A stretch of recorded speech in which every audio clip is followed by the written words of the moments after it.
अगर तुम सच्चे हो तो मेरे 3 सवालों का जवाब दो। अल्लाह से पहले क्या था?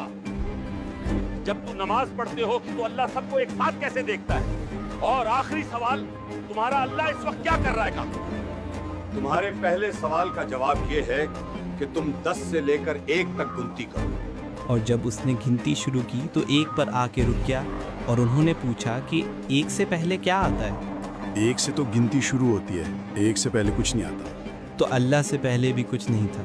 इसके बाद उन्होंने इसके दूसरे सवाल का जवाब दिया, जिस तरह सूरज एक वक्त में करोड़ों घरों को रोशनी देता है, अल्लाह की कुदरत उससे भी लामहदूद है।